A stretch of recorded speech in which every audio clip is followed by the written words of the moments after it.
Alors, l'invité, c'est maintenant. José Kimonyo, bonjour. Bonjour, bonjour. L'insécurité dans l'Est de la République démocratique du Congo. Quelles sont les causes et quelles sont les solutions qu'il faudra proposer, efficaces, durables? On en a marre de ces plaintes, de ces tueries, de ces enlèvements, de tout ce qui se passe dans cette partie du pays. Alors, on commence par l'état des lieux. Vous en connaissez quelque chose? Comment est la situation, à votre humble avis? À mon humble avis, il faut regarder l'histoire. Hein. Il faut aller même à Kipa Vita. Vous voyez, il y avait une guerre de monarchie. Même la colonisation était bâtie sur des balances tribales. Vous voyez, même Mobutu, quand il se pointe, il prolonge cette notion de division du pouvoir avec les tribus. Il s'entoure bien des intellectuels du moment, mais il instaure un système que les chefs coutumiers doivent choisir les membres de la tribu pour aller dans les universités. Le pouvoir était soi-disant géopolitique. Et c'est à l'entrée de l'Afteler qu'on a ouvert, c'est la boîte de Pandora qu'on ouvre de tous ces conflits qui existaient déjà. Hein, entre les tribus. On sait déjà pendant Mobutu, durant de Mobutu, on avait des problèmes à l'Est. Mais avec l'AFTLR et surtout la division de la province du Kivu, ça ouvre les conflits, ce que j'appelle la boîte de Pandora. Aujourd'hui, on ne sait plus qui est monstre et qui n'est pas. Hein. Des fois, on utilise certains groupes armés pour neutraliser des autres. Des fois, on utilise certains groupes armés pour neutraliser les autres.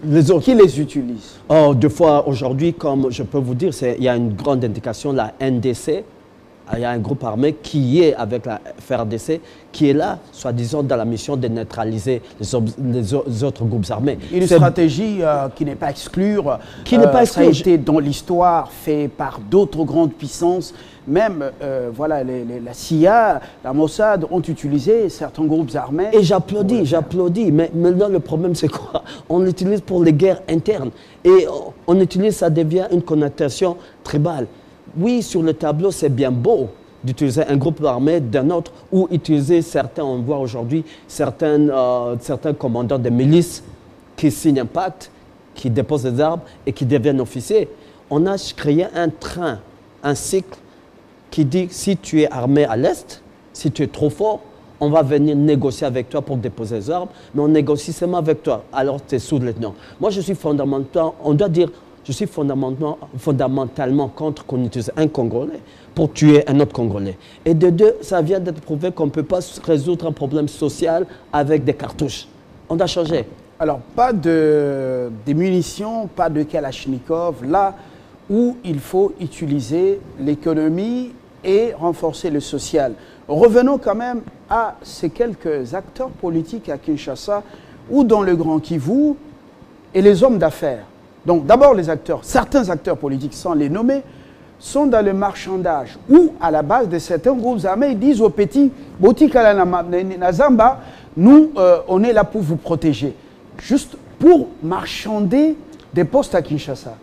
Oui, mais c'est ça la culture qu'on a arrêtée de l'AFTLR.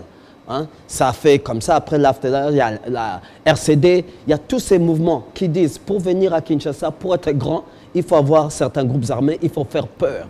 Il y a une certaine culture à l'Est qui n'existe pas à l'Ouest. Hein? On peut se dire à l'Ouest, il y a une certaine culture d'inclusivité, peut-être démocratique, mais chez nous, c'est plus les muscles. Vous voyez, même pendant les élections, les résultats des élections, qui sont venus après les élections, comment se sont passés, c'est beaucoup plus les muscles que les idées de solutions. À tous les niveaux, c'était ça. On fait parler les muscles, mais plus les munitions pour donner la mort, pour massacrer, pour enlever. Mais concrètement, pendant que l'Est est dans l'insécurité, dans l'instabilité, les affaires tournent bien. Les maisons poussent comme des champignons. Vous voyez qu'il y a un boom immobilier sans précédent. Quel est le secret? Qu'est-ce qui était à la base? C'était un... Beni Butembo, Goma, et voilà, Rutshuru, Massissi, Walikale, Rwanda. C'est le problème de comment on distribue la richesse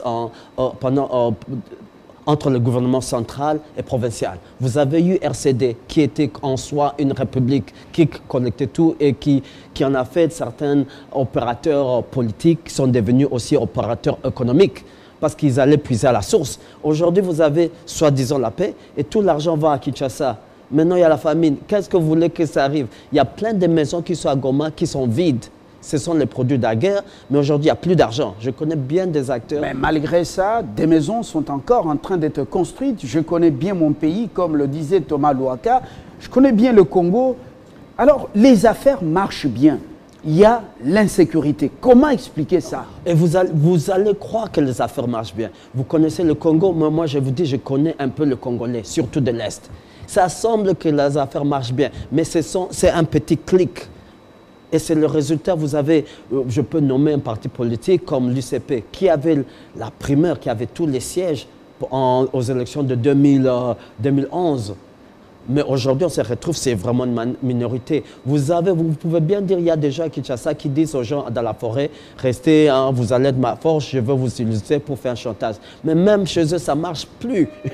La formule, c'est devenu un système psychologique qui atteint tous les niveaux. Ça a commencé comme un système, un cycle de vie, mais maintenant, c'est même les faiseurs de feu. Hein, ils ne peuvent plus contrôler le feu qu'ils ont commencé. Le feu qui existe aujourd'hui brûle toute la brousse. Vous avez même à Béni, ça a commencé peut-être avec un groupe armé.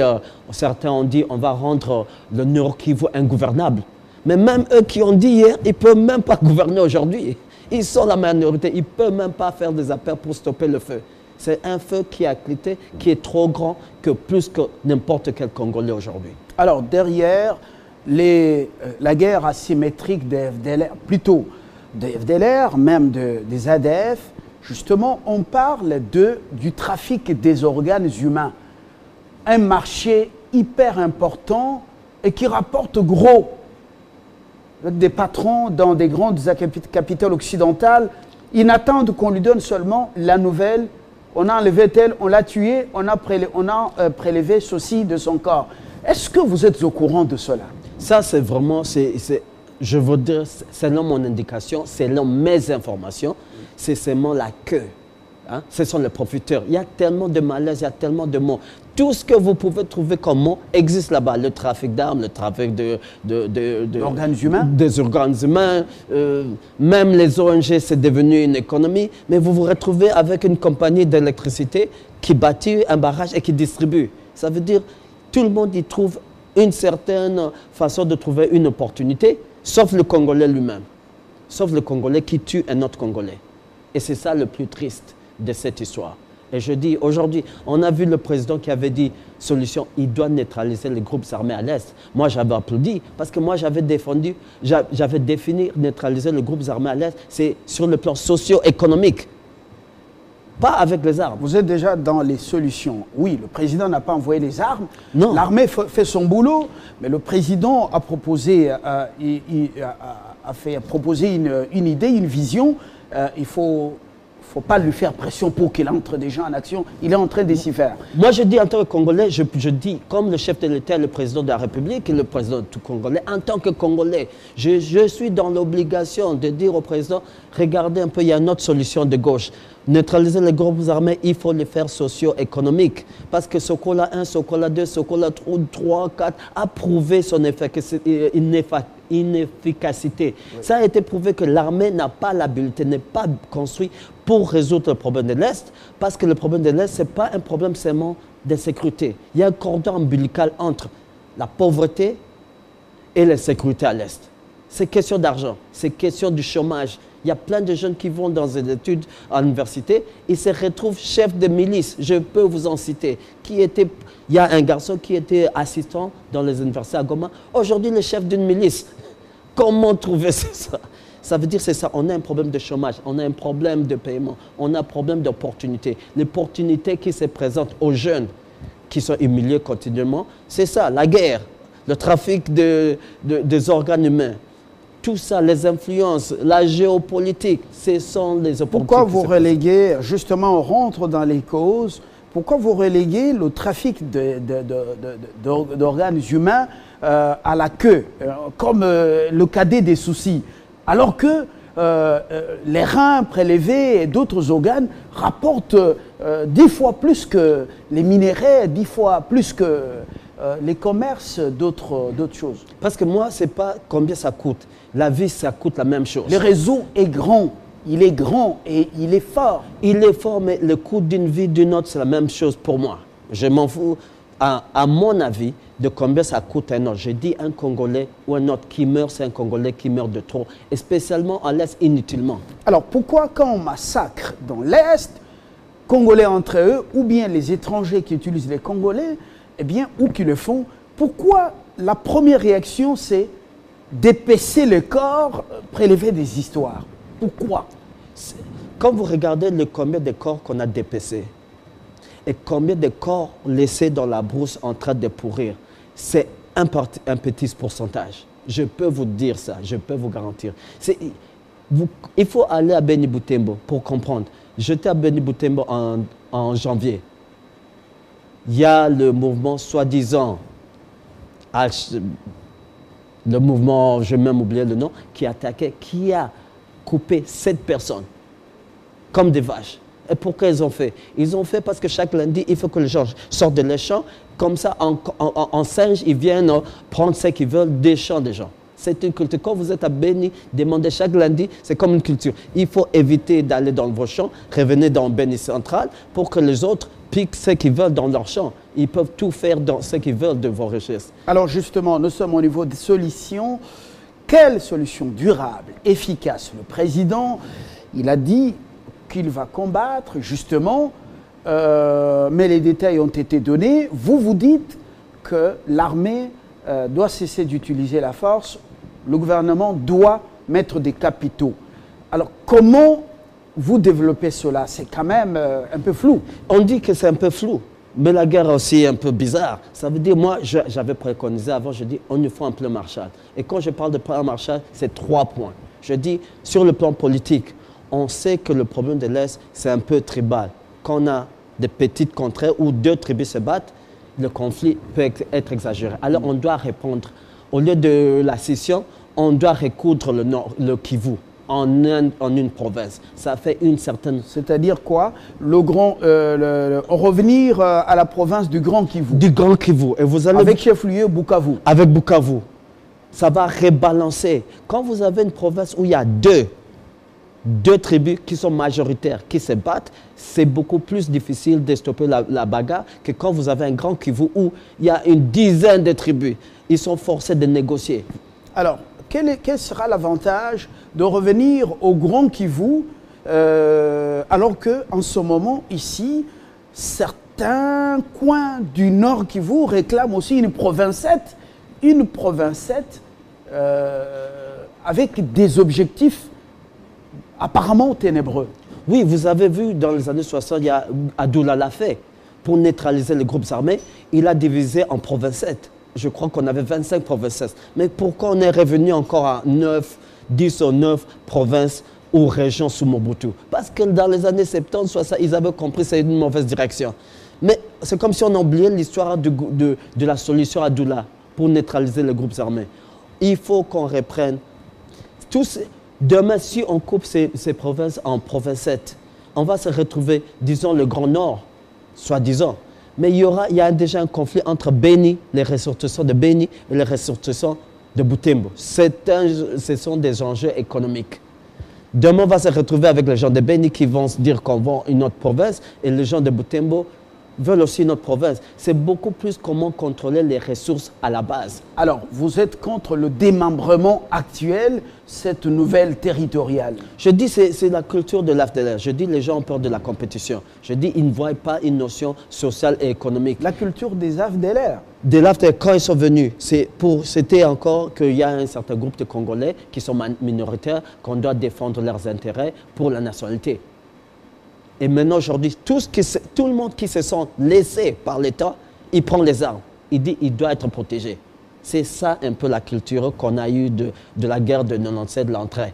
Et les conséquences, on la comprend aujourd'hui. Moi, je dis non, il y a une nouvelle classe, il y a une nouvelle vague de jeunes qui sont acteurs sociaux, économiques, qui ne sont pas encore, qui ne peuvent pas entrer dans le milieu politique. Dans votre plan dit Marshall, vous proposez premièrement qu'on revienne à l'ancienne province du Kivu, le Grand Kivu, et qu'on mette fin à cette histoire du Nord-Sud Kivu et de ce projet satanique d'une nouvelle province démembrée de l'actuelle province du Nord Kivu. Deuxième proposition, deuxième élément de votre plan. Sur le plan socio et politique, on doit créer une nouvelle zone. On peut réviser le code minier jusque pour cette partie.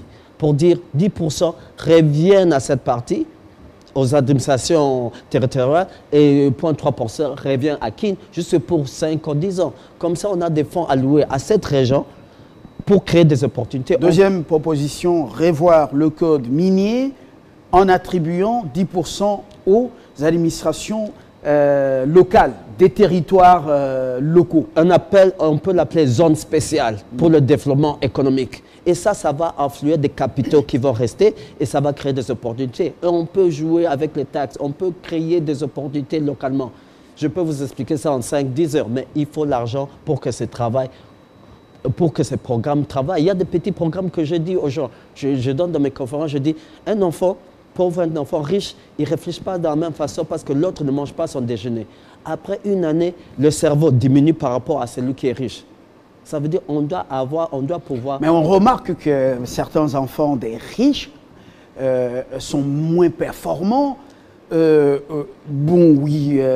Par rapport à certains enfants des pauvres. Oui, mais l'enfant de pauvre, ça veut dire celui-là, s'il mangeait comme l'enfant de riche, il sera beaucoup plus performant. Le riche, il peut être moins performant, mais ce n'est pas qu'il est moins performant. Peut-être il est, comment on appelle ça, paresseux. Mais ça lui demande peu. Essayez de ne pas manger 2 jours et je vous donne l'équation de mathématiques. Vous pouvez la passer, mais ça va vous prendre trop d'énergie. Mais le riche, il ne peut ne pas la comprendre, pas la faire, mais il ne sera pas aussi fatigué que vous. Alors, on peut faire, il y a un programme qu'on peut faire. Les enfants des Mobutistes étaient dans l'aisance. Oui, mais mais tous n'ont pas démontré leur performance quand même, monsieur. Mais ça prend, c'est pas le résultat, mais c'est l'énergie dépensée d'arriver où ils sont. Je peux vous garantir, je vous donne une équation de mathématiques, vous passez une journée sans manger, je vous le donne pour la résoudre, vous pouvez la résoudre. Le lendemain, je vous donne à manger et je vous donne notre équation, vous pouvez la résoudre et vous comparez votre corps, les deux, pendant les 2 expériences. Vous allez voir, quand vous avez faim, vous dépensez tellement d'énergie, tellement de neurones. Alors que je dis, on doit préconiser sur base de la science des programmes pour donner à manger.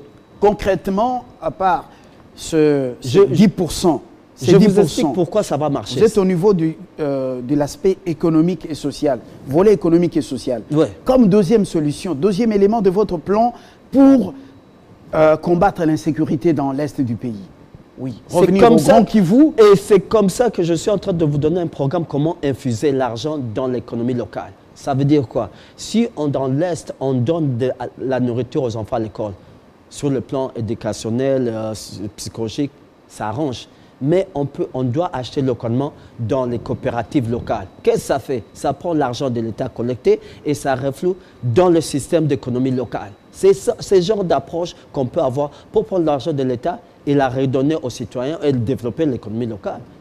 Alors, je donne l'exemple. Un homme de Dieu m'a parlé d'une formation qu'il a donnée à Goma avant l'entrée de M23 pour prendre Goma.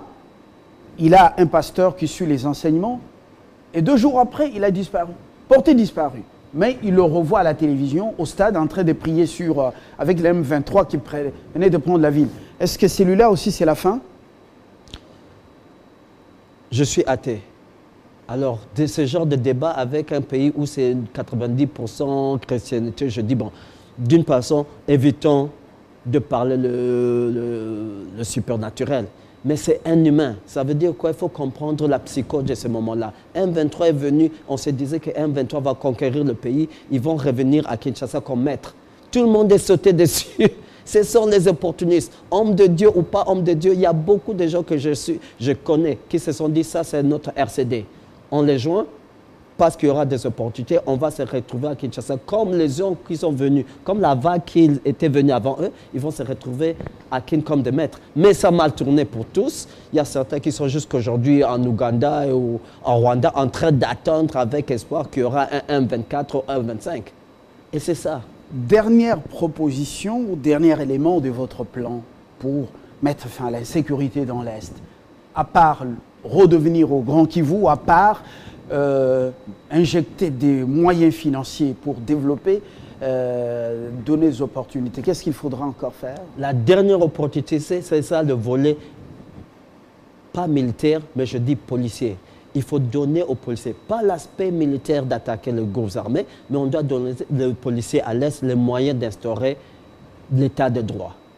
On doit arriver à avoir une police qui peut arrêter, qui peut juger, pas brutalement, et donner à la Cour, le système, les institutions, le pouvoir de juger tout le monde qui brise la loi, quoi.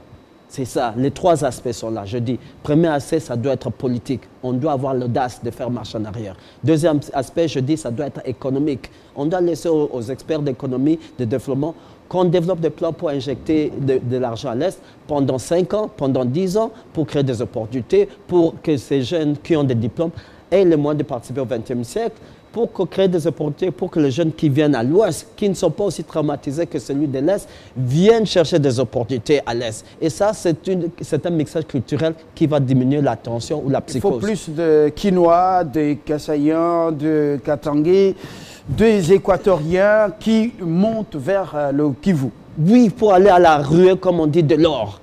Pour les opportunités. Et ça va mixer. Vous allez à Goma, c'est un coin mixte. Et vous comprenez que la psychose de la guerre est moins que quand vous vous retrouvez à Rutshuru, quand vous vous retrouvez à Beni Butembo. On doit mixer, on doit amener, forcer, ou attirer plutôt, au lieu de forcer, attirer l'Ouest vers l'Est.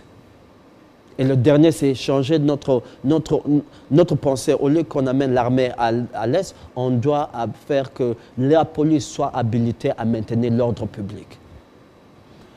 Et voilà, ce n'est qu'une proposition et loin de... Voilà des débats. Je crois que ces propositions méritent d'être examinées. Voilà votre contribution, du moins pour ce matin. Ouais. Nous vous disons merci. Merci. Merci aussi à vous de nous avoir suivis depuis 7 heures de Kinshasa. Et c'est le clou de 50 bonjours. C'est une occasion pour nous de faire un grand coucou à ceux qui nous suivent à Brazzaville, la Verte. Voilà, c'est l'autre Congo. Et surtout, bienvenue à Jet Air Confort, bientôt dans le ciel congolais et de manière permanente à Kinshasa. Alors on peut se soulever. Tossi ici. Tossi ici. Voilà. Merci.